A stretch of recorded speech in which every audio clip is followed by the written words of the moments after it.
Welcome to the Skeptic Zone, the podcast from Australia for science and reason.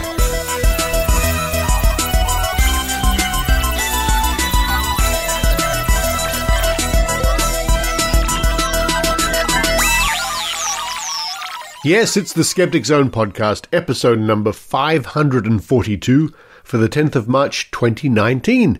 Richard Saunders here with you from Sydney, Australia, where it's been getting just that little bit cooler. And a big thank you to Maynard, who stepped in at the last minute and hosted the show last week. At the time I needed to do the voice work for the introductions and so on, I really couldn't talk. And as you'll hear in this week's show, recorded during the week, I still sound a little bit under the weather, but I'm nearly better. It's so frustrating. And for those people who've recently had the flu or the cold or something like that, I guess one of the things that really hits home is how frustrating it is not to be as active or active at all, and not to be productive. Because apart from anything else, it's simply hard to think when you're very sick and you're miserable. It's hard to read books. It's hard to do any sort of work at all.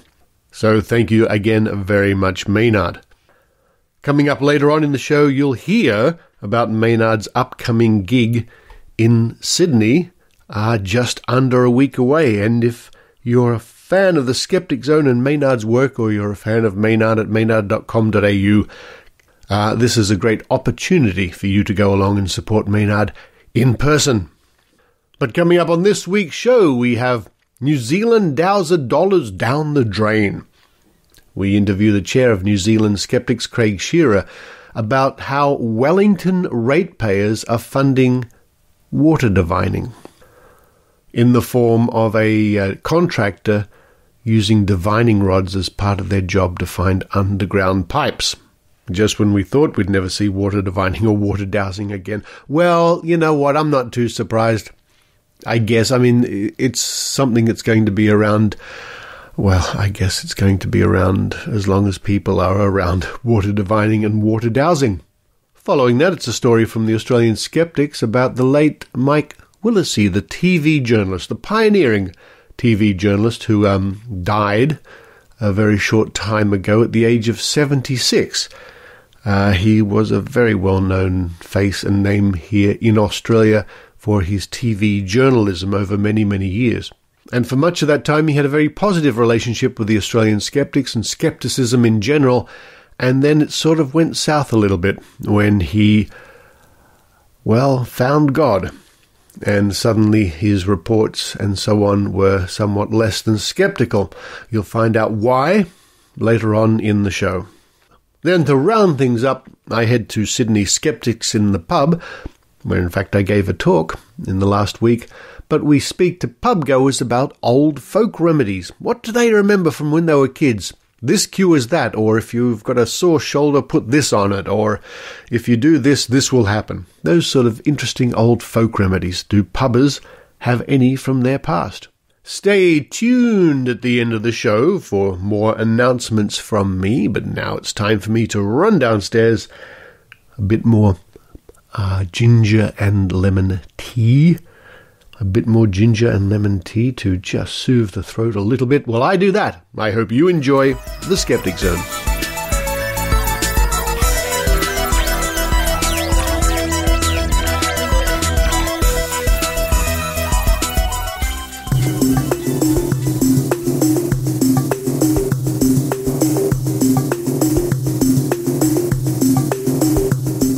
And joining me now on the line, all the way from Auckland in New Zealand, it's the chair of the New Zealand Skeptics, Craig Shearer. Hello, Craig. Hello, Richard. How are you doing? Well, just getting over the dreaded cold, but not doing too bad. Look, there's a story just hit the interwebs about something which we thought we'd never see again, or, really, about water divining and water dowsing coming out of New Zealand. Before we get into that, can you give our audience a bit of a background for our new listeners about the New Zealand Skeptics? Yeah, I guess we're very much like the Australian Skeptics, except smaller. And and of course, good things come in small packages. Yes. So we've been around since the late 80s, which I guess is not quite as long as the Australian Skeptics, but we do have quite a heritage. And yeah, over the years we've done some interesting investigations. There's a kind of a sort of few unique things here in New Zealand, like you probably know about our moa bird that was killed off by the first inhabitants of New Zealand back about 700 years ago, but there are people who claim that moas still exist. Well, that's interesting. It's sort of like in Australia we have the thylacine, or the Tasmanian tiger, which was hunted to extinction by the 1930s, but every now and then somebody will come along and say, I saw one, I swear I saw one. Yep, indeed. Well, Australia's a big place. Surely one of the biggest land birds that's ever been known, which was, as you said, became extinct. But there are still people in New Zealand claiming that they've seen one, huh? Yeah. Who knows what they've been drinking, but... And, of course, New Zealand skeptics, like the Australian skeptics, have regular meetings and conferences. Yes, we do. Yes, we had our one last year in Auckland, and we had Ian Bryce from your neck of the woods come over and talk to us. He was very interesting. And this year it'll be somewhere in the South Island. So that'll be fun. Well, that's very enticing because 3 years ago, I think it was, in that general vicinity of time, I was very, very grateful to be invited to speak at the New Zealand Skeptics Convention Conference, which was in Queenstown, as far as I remember. Beautiful scenery, and I was there with Susan Gerbic from Guerrilla Skepticism. I know, and Susan's had a lot of success over the past week, hasn't she? She certainly has. With that psychic with Mark Edward. Oh my goodness me! And that is an ongoing story, and I'm sure we'll be hearing about more goings on with that and other adventures in the not too distant future. Anyway, let's have a look at this interesting story coming out of New Zealand. Now, water divining has long been a fascinating topic for me personally, and it's very dear to the heart of Australian skeptics because it's one of the reasons the skeptical movement started in Australia. Look, what I think I'll do, Craig, I think I will read now the report as published on the Newsroom website in New Zealand, and then I'll come back to you for some comments. Great.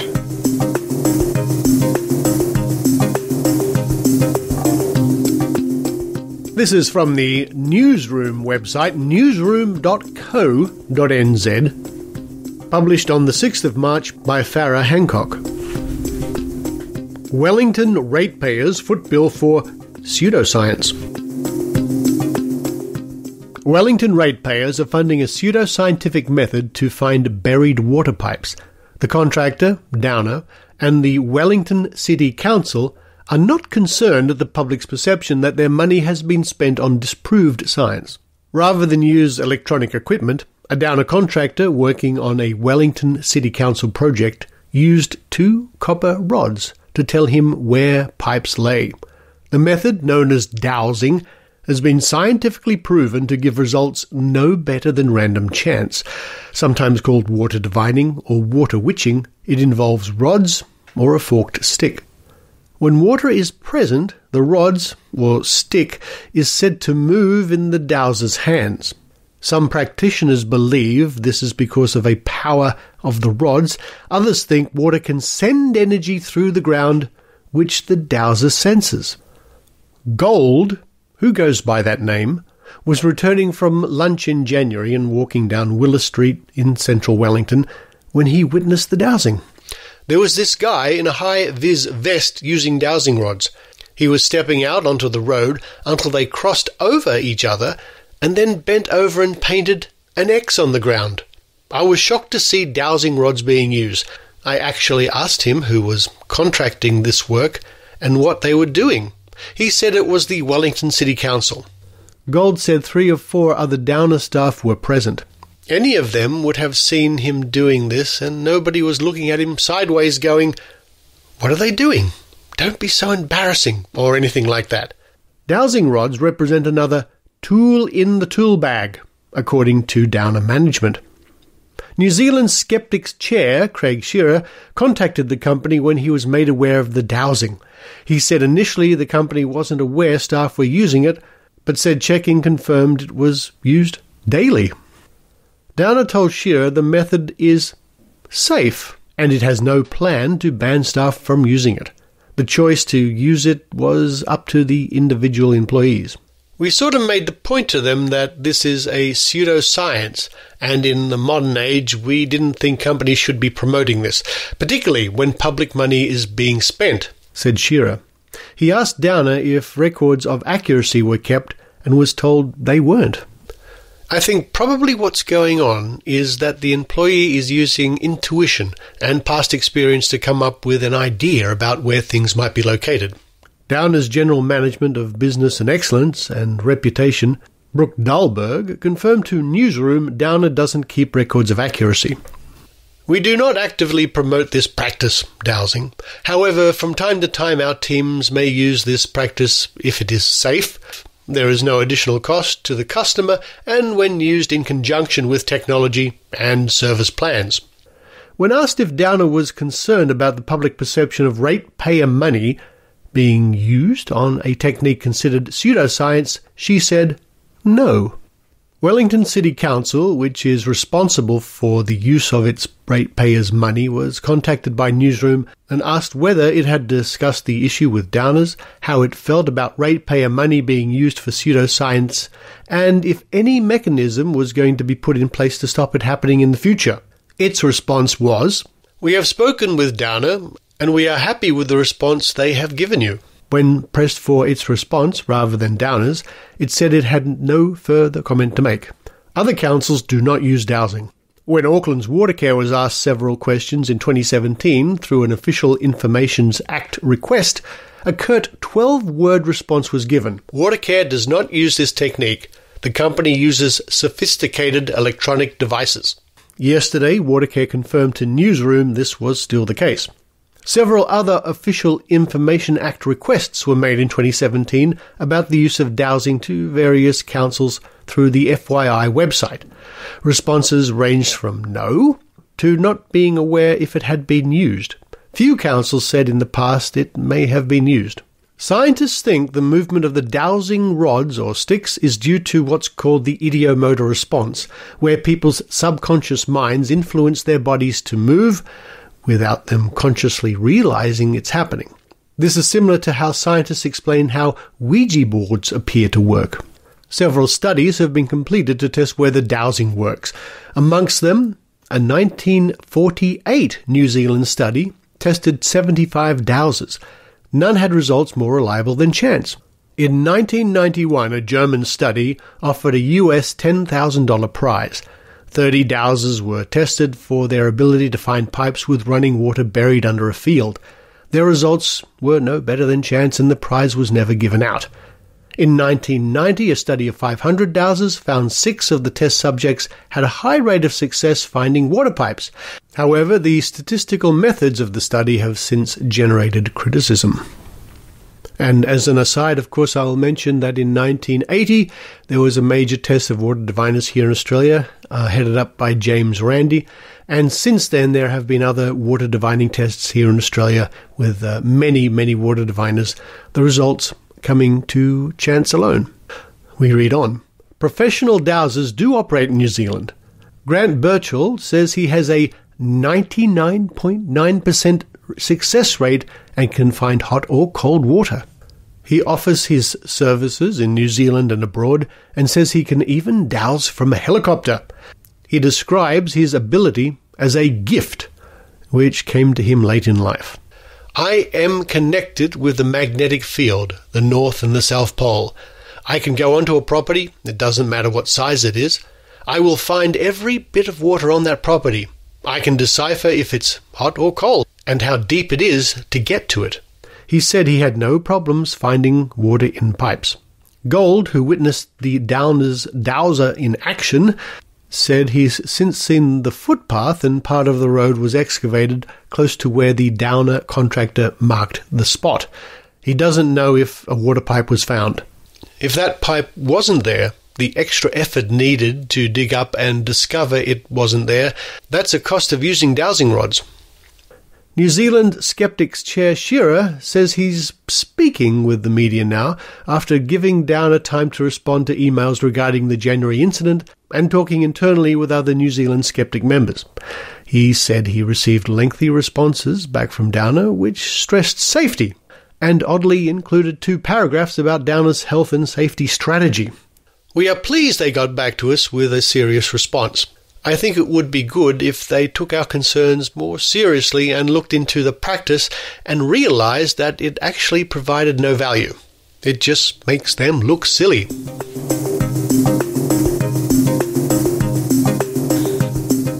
So there's the story, Craig. There's the story as reported, and it's good that Gold and yourself get to make some comments. This must have taken you a bit by surprise to have all this happening.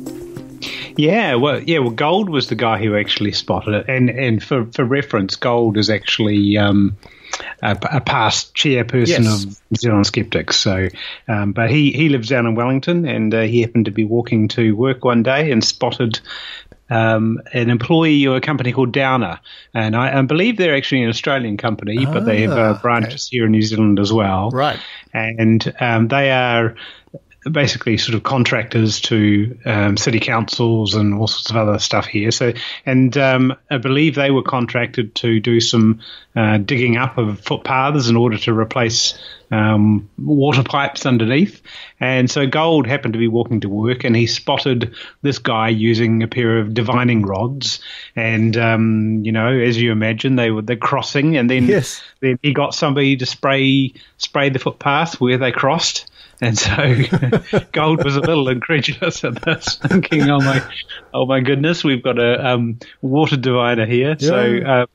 Yeah. So he tweeted that out, and one of our committee members popped up there, and she actually made contact with the Wellington City Council and said, hey, what's going on? And they were kind of they said, oh, well, you should go and talk to Downer because they are actually our contractors. And so so she rang them, and yes, that was indeed what happened, and so, but they didn't want to make any further comments, so we decided that we would actually contact Downer and ask them a few questions about this, and whether what we actually saw happen actually did happen, and whether it was a common practice and all that sort of thing, and it really just their response kind of astounded me. In that it was really all about saying, well, this is a safe practice. Well, yes, that's interesting because as we just heard in the reading of the story, they seem to be obsessed with health and safety, which is good, is admirable, and I'm certainly pleased they are. But I think they're missing the point somewhat. I know, and it's really interesting to read the conversation we had with them, which was not all published, but we really did sort of bend over backwards to say, hey, look, this is pseudoscience. We really don't want to take this to the media and make you a laughing stock, but we will if we have to. And they basically came back and said, look, no, we're not going to tell our employees they can't do this. So we had a media spokesperson who was a journalist who was quite interested in the story, so she wrote it up, and it does seem to have a bit of traction. And I got contacted this morning by another media outlet who are interested in taking it up as well. So it could be that this is going to get quite a bit of traction, and it really will sort of force the city council, I think, and Downer to at least make some sort of a comment and figure out what they're going to do about it. And one would hope that they're going to actually stop using this practice. And one of the things I told the journalist was that, well, look, this has been tested, and I actually told them all about the experience that the Australian Skeptics had back in 1980 with Dick Smith, James Randi, when you guys you would have been in short pants then, Richard. Certainly was. But when they actually did the challenge with all those people who thought that they actually could do dowsing and be successful, and it turned out that their results were just no better than chance. And so it's been shown to be pseudoscience. It's been shown that it doesn't work. We know how it works. It's the idiomotor effect, and to have it happening in the 21st century again is rather astounding. Well, I think what's good about it is that from the point of view of Gold is not only did he happen to see it, that he's actually done something about it. He's reported it. He's made a fuss. And it behooves us all to keep our eyes and our ears open. And who knows, it might even result in a media event where you can actually publicly test some water diviners. I mean, it has worked in this country before. We've got some traction out of doing it, and it's an interesting day. Yeah, and the one good thing about this is I can't see there's anything political or controversial about this. Yes, it's not like nothing like global warming or intelligent design or creationism or evolution. It's just does water divining work or not? And, it's what we call one of the good old faithful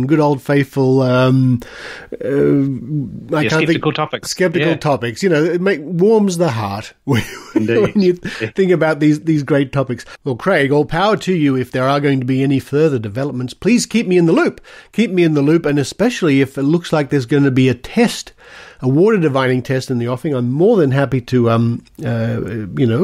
aid you with my experience in any way I can. Now, how can people around the world, and especially in New Zealand, catch up with what's going on with the New Zealand Skeptics?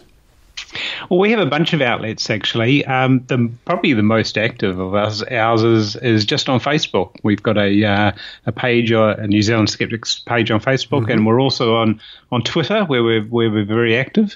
We've also got a website, which we struggle to keep up to date, as many organisations do.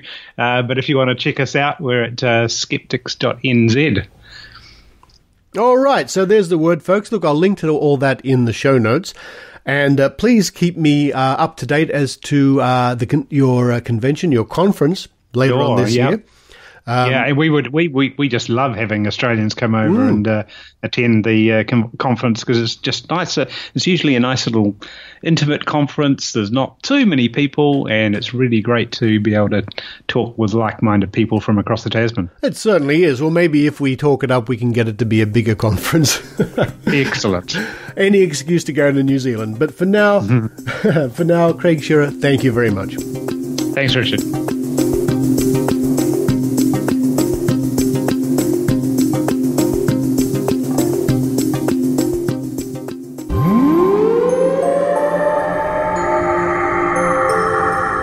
Hey, fellow skeptics. Ben Radford here, with Celestia Ward, your friendly host of Squaring the Strange, a podcast that looks at topics ranging from legends, panics, and cryptids to media myths, psychology, and folklore, breaking things down and picking things apart. As we skeptics do. We bring a few different perspectives on things. Celestia, for example, is a witty cartoonist. And Ben is a brilliant writer and longtime skeptical investigator. We don't always agree, but we have fun trying. And we learn new things. Join us for new topics every week or two. Or browse our backlog of evergreen episodes. Available on iTunes and all your podcast feeding troughs. Squaring the Strange. Take care, strangers. Bye-bye.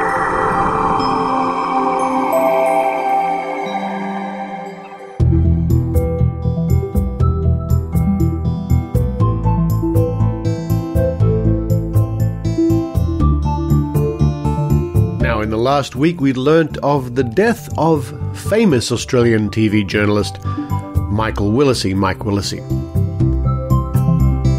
Now, he was a real giant in the Australian media scene, especially with television journalism. Now, he is very well remembered for a 1993 interview he conducted with the then leader of the federal opposition, Dr. John Hewson. And his party, the Liberal Party, were considering bringing in a goods and services tax. And during a TV interview, Willesee asked Hewson a very simple question. If I buy a birthday cake from a cake shop and GST is in place, do I pay more or less for that birthday cake? and Dr. Hewson tied himself in knots trying to answer this simple question. It was replayed and replayed and replayed, and it's considered by some to be a turning point in that year's federal election. That party went on to lose the election. Now, the reason I'm bringing up Mike Willesee is that he was the recipient of a Skeptics Award for his journalism, and some years later he was the recipient of another Skeptics Award, that being the Bent Spoon Award. So we go to the website of Australian Skeptics, skeptics.com.au, a story written by Tim Mendham, published on the 1st of March 2019. Mike Willesee, trailblazing journalist, Skeptics winner and loser. Australian journalist Mike Willesee has died after a long battle with throat cancer. As the ABC relates, Willesee became a household name after fronting the ABC's Four Corners program for 2 years from 1969 and was described as a trailblazer of Australian journalism. He then left the ABC, joining Channel 9 in 1971 for his own nightly program, A Current Affair. But he is also noted as the only person to win both positive and negative awards from Australian Skeptics. He had a long, largely positive, relationship with the Skeptics during the 1980s, but less positive during the 1990s. Through the two Channel 9 Current Affairs programs he produced and or hosted, A Current Affair and later Willesee, he was in on the ground floor of the skeptical movement in Australia. In 1980, the Willesee program ran a short piece on the water divining tests, featuring James Randi and Dick Smith. It was this program and the way the tests were carried out and then exposed to the public that was the inspiration for the launch of Australian Skeptics in Melbourne and Sydney in 1981. Later programs which involved skeptics included 1984, the Skeptics exposed the Melbourne and Metropolitan Board of Works, which used an American psychic archaeologist and diviner, Karen Hunt, to conduct a survey along demolished buildings that left an, quote, electromagnetic photo field, end quote, which she could detect with divining rods.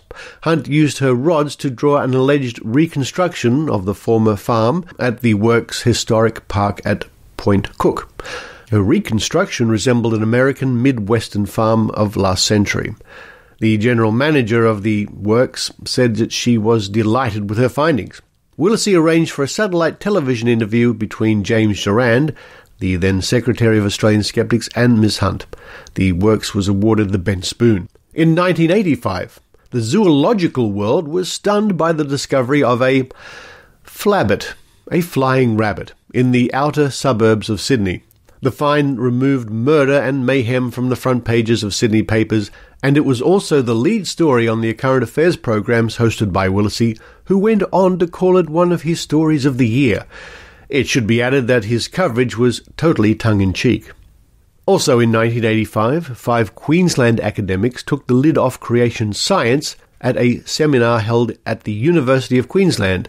The seminar was organised by the Queensland branch of the Australian Skeptics and covered by the Willesee program, amongst others.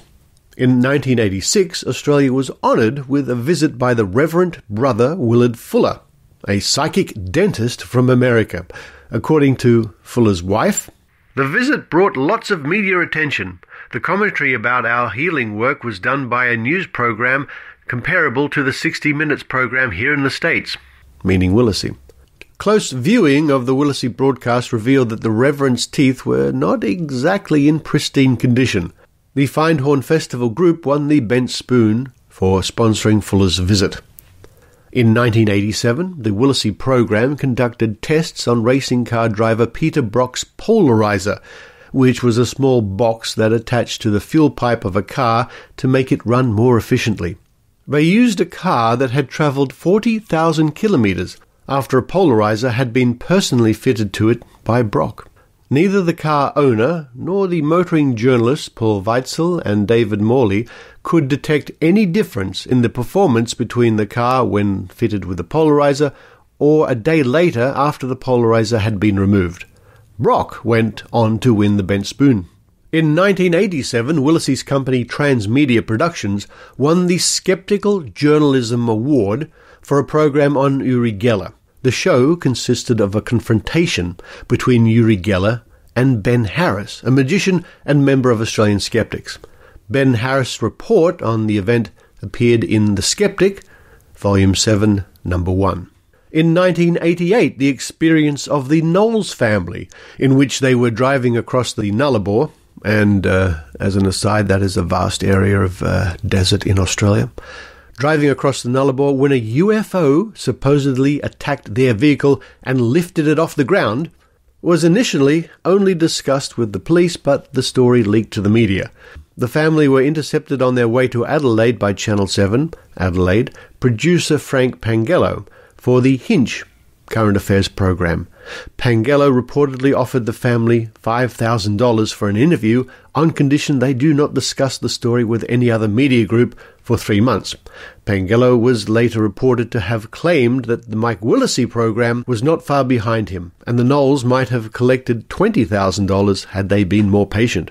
1988. This was the year of the Carlos hoax, in which James Randi in the 60 Minutes program set up the media in Australia with a phony psychic, an oxymoron, named Carlos, but actually played by Randi's partner, who went by the name of Jose Alvarez.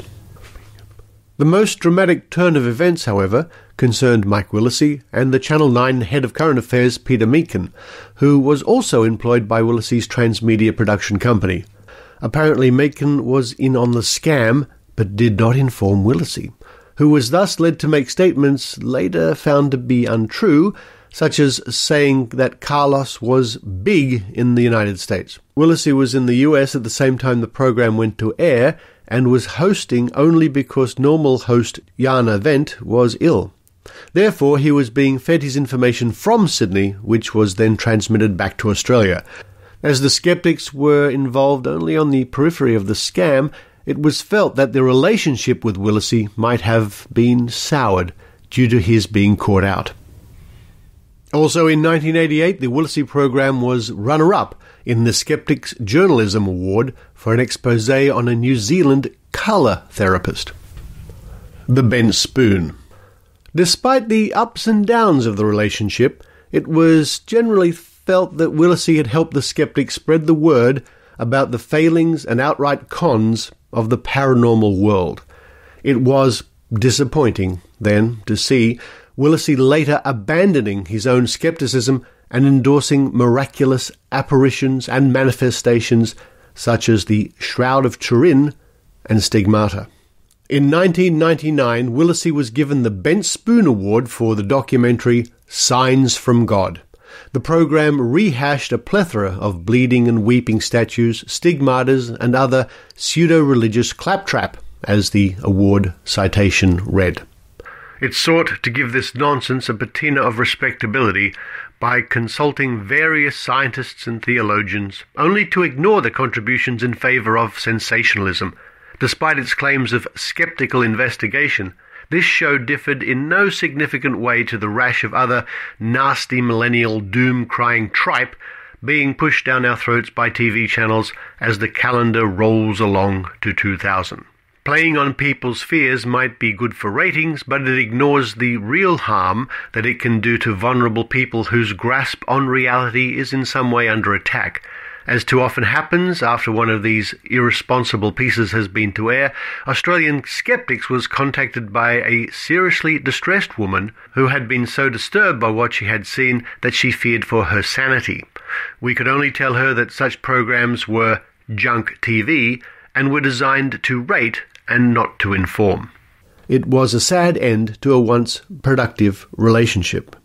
Now, in the mid-2000s, around 2006, Mike Willesee appeared on an Australian chat show with Andrew Denton. The show was called Enough Rope, and many Australian listeners will well remember that series of interviews for its high standard and the probing questions asked by Andrew Denton. And this short excerpt from the program, I think, illustrates part of Mike Willesee's character after his religious conversion happened with a praying to God to save him from an impending plane crash. And then he went on to do these documentaries about stigmata and weeping statues and the Shroud of Turin and so on. So here's the short excerpt. I think it's admirable, absolutely, what you're trying to discover for yourself and for other people.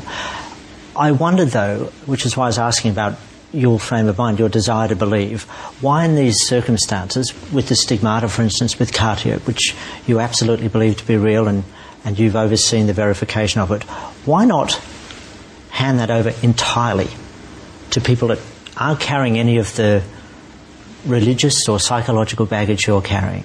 Why not hand it over entirely? I know that the American skeptic James Randi has a standing $1 million offer to anyone that can prove stigmata. Why not hand it over to, I don't know, a Swiss research and a German and an American research group? James Randi is a phony. I mean, he forgets that he once named me Investigative Journalist of the Year and sent me a trophy. Yeah. Fortunately, I threw it away. I didn't take it seriously. But, okay, put aside James Randi. Why not give it to somebody that's not carrying any strong religious belief to absolutely thoroughly investigate? We were quite prepared to do that. But all the people who criticised us, not one person asked to see the footage, including all the footage that didn't go to air. And, of course, it was the Skeptics who awarded Willesee, not James Randi, but I think it gives you an idea of his change of mind. Now, the program he produced and hosted about Signs from God is available on YouTube. I will link to that in the show notes. But farewell, Mike Willesee. You will be remembered in the history of Australian journalism.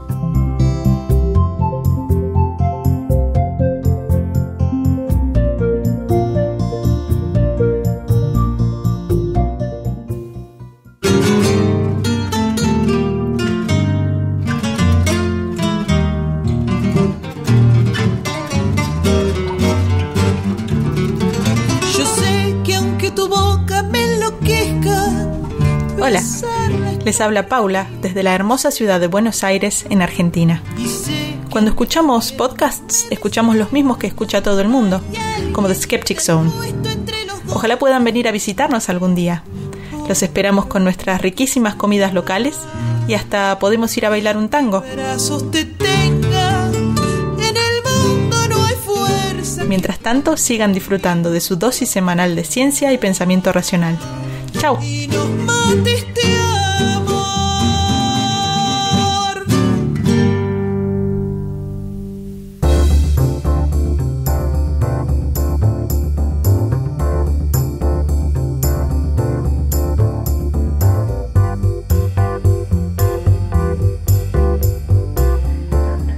Skeptics in the pub. No Maynard tonight, unfortunately, and no Trish either.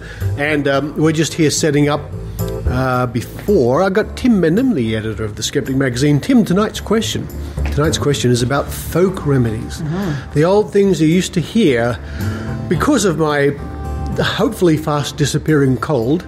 Have you heard any good old-fashioned folk remedies in this vein? Well, of course, being of a certain age and having a mother, you always heard about folk remedies. My favourite is, of course, she never used it, but rubbing a toad on your warts is always a good thing, actually, get rid of warts. Rubbing a toad on your warts? On your wart, yes, yeah. You haven't heard that one? Haven't you? No. Oh, it's guaranteed to work. You should try it. In fact, I have a toad here, actually. Apart from that, I'm just trying to think, actually. I guess the classic is, take vitamin C before getting a cold and you won't get the cold? Or if you've got a cold, take vitamin C. I mean, that's still generally believed by many people, I think. Absolutely. I think a lot of people still believe it. There was Linus Pauling, wasn't it? Who was the guy who was promoting that a long time ago. Did some good work on population issues, then did some bad work on promoting vitamin C. But, what else is there? Sucking an orange before you drink milk of magnesia. What?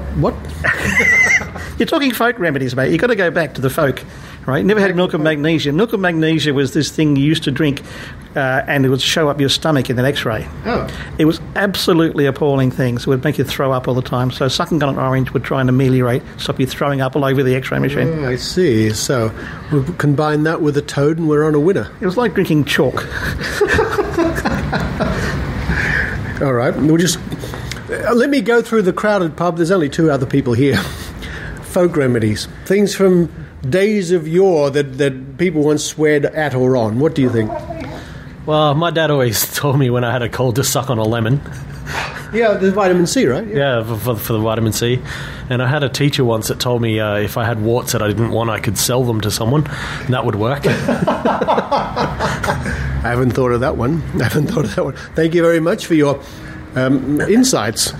So, yes, we are here early at Skeptics in the Pubs. First Thursday of the month here at the Occidental Hotel in Sydney. And, well, soon I'm sure the crowds will pile in. No, I think that's also... It's a bit later on in the evening. Lots of people turning up. Good house so far. Tim, you're complaining. You want to change your answer? Yeah, I do actually. I think I have consulted with my scientific people, right? And they have told me that I'm an idiot, right? Yeah, well, and what's new? Yeah. So I'd like to withdraw my earlier recommendation. Apparently, you can't rub a toad on a wart to get rid of it. You rub a toad on your finger to give you a wart. Well, I thought that was the case, but I thought you were coming up with this amazing bit of folk wisdom I didn't know. I believe in alternative folk remedies. That's the homeopathic version, where you do the exact opposite. That's right. Thank you, Lara. Yes, that's right. I'll leave it at that, thank you very much, and I'll go back into my cave. And this week's question is, what old folk remedies do you remember from when you were younger that maybe your grandparents told you would work? I used to get earaches a lot, and Mum used to heat the olive oil and tip it into my ear. Hot olive oil in the ear? She used to heat it on a teaspoon and tip it into my ear, and then plug it up, and then I'd go to sleep, and hopefully whatever it was in there would come out. Ooh, that's an odd one. I haven't heard that one before. Do you remember if it worked? I don't know, but I'm pretty sure I probably needed grommets. But we never went to the doctor back then. It wasn't affordable because it was pre-Medicare. So we just didn't go to the doctor, and that's what we did instead. That's a new one on me. Thank you very much. Yeah, this is a bit less funny. All right. Apparently, in Indonesia, some people believe that the electric shocks that you can get from a railroad track can have curative properties. So it says Indonesians with ailments ranging from a cold or flu to cancer can be seen laying on railroad tracks to get the shocks. Yeah, I know. I told you it was less funny. Well, that's a new one on me. Repeat the process before dinner. Here's one we haven't heard before. Lara, what have you discovered there? So apparently, if you have a stomach ulcer, what you should do before you put your socks and your shoes on in the morning, you swab the soles of your feet with apple cider vinegar, let it dry, it's very important, and then you put your footwear on, and then you repeat the process before dinner. Solved. And your feet smell wonderful. Maybe, depends if you like the smell of vinegar. Now this is the best one I've heard all night. What was that? My dad also said, in addition to, or separate from sucking on a lemon, but when you have a bad cold or flu, you would gargle some scotch, and it would just kill the cold in your throat. I'm going to try this tonight. I'm going to go home. I can't gargle, so I'm just going to swallow it, okay? You can't gargle? No, I just choke. Oh, well. Hello? Oh, good evening. Good evening. Now, tonight's question is, what folk remedies do you remember from when you were young? This is a cure for this, take this, this can help for this. I'm trying to cast my mind back. I'm sure my mother had the odd remedy. I remember when I had the measles. Yeah? It wasn't exactly a folk remedy. It was a symptomatic remedy. My mother sat with me for hours on end as I was in that darkened room, rubbing calamine lotion or something of that sort on me, and it simply made the pain less, although I suspect that the presence of my mother with me had a lot to do with it. And I think that's been used for years, calamine lotion, I think. Yeah, for me. All right. That's a nice memory, thank you. So, apparently, if you put urine on acne, it gets rid of the acne. Or any infection. People are putting it in their eye. And they seem to think that the more aged it is, the better. And then other people on Facebook are telling them that no, that's probably something they need to get checked out by the doctor. It's like making it worse. The Skeptic Zone podcast does not recommend this. Don't put urine on anything, no. What about jellyfish sting? Does urine work for jellyfish stings? I heard vinegar. But and now I've heard that you don't put vinegar on jellyfish stings. So I don't know. Ice, I think. Why would you have vinegar? I always go swimming with vinegar. You're probably the same yourself. No, actually, no. See, that's how we know you're not from Australia. Yeah. The challenge coordinator from Australian Skeptics, Ian Bryce, what do you remember from long time ago? Folk remedies and such. Okay, well, in our family, I don't think we had too many folk remedies, but if we were suspected of having a bowel problem, we were given castor oil. Ooh. Is that a folk remedy, or is that legitimate? It certainly worked anyway, so I guess it makes it legitimate. Well, maybe it's a bit of both. I've heard of castor oil, and I've never had it, and from what I understand, it's vile. Yes, it is very unpleasant to swallow, yes. So I'm not sure that I can qualify with a folk remedy there. Oh, maybe it is and maybe it isn't. That's interesting. Thank you, Ian. Thanks, Richard.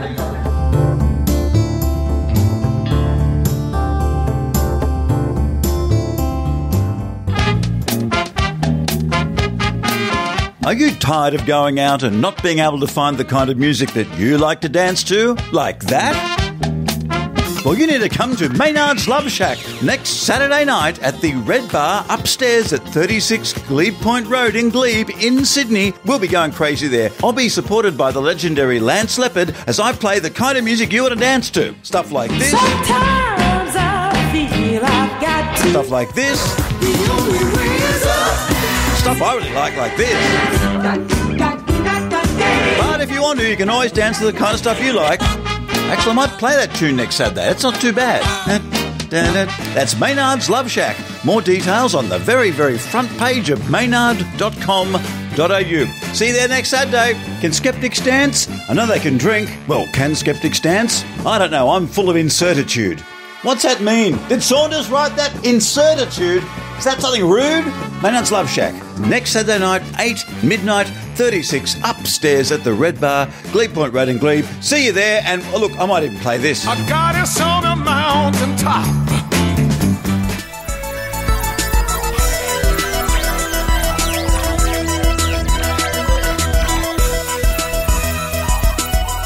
Thank you for listening to the Skeptic Zone. Now, if you are in Berkeley, in California, next week on the 14th, Thursday the 14th, maybe you can come along and see my talk, which is the talk I gave here in Sydney at Skeptics in the Pub, Australia's Psychic Detectives.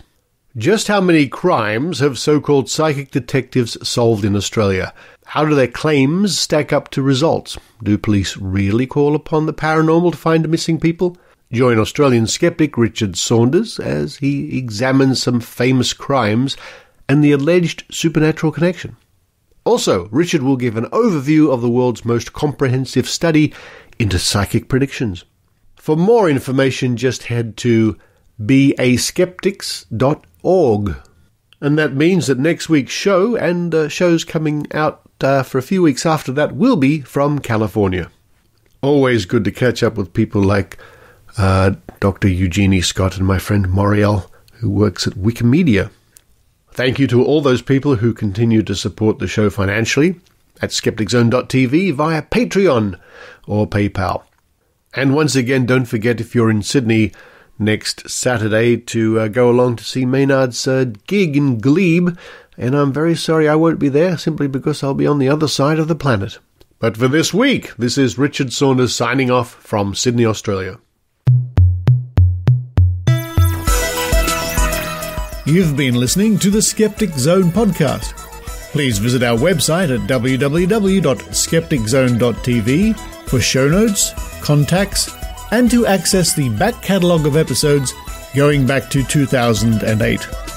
You can follow the Skeptic Zone podcast on Twitter at Skeptic Zone, visit our Facebook page, or leave a review on iTunes. You can also support the Skeptic Zone via Patreon or PayPal. The Skeptic Zone podcast is an independent production. The views and opinions expressed on the Skeptic Zone are not necessarily those of Australian Skeptics or any other skeptical organisation.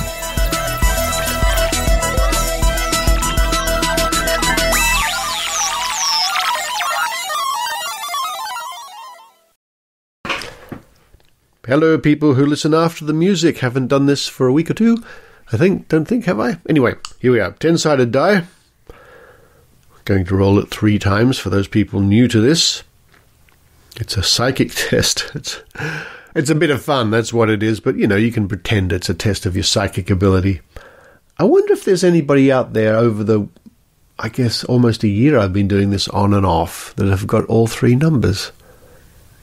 I guess that's possible. Unlikely, but possible. Let's go. I'm going to roll this die. Use your psychic powers. It's a number from 1 to 10. Here we go. First number is 1. First number is 1. Write that down. 1. Second number. Here we go. 7. 1 and 7. 1, 7, and the last number. What's that number? 6.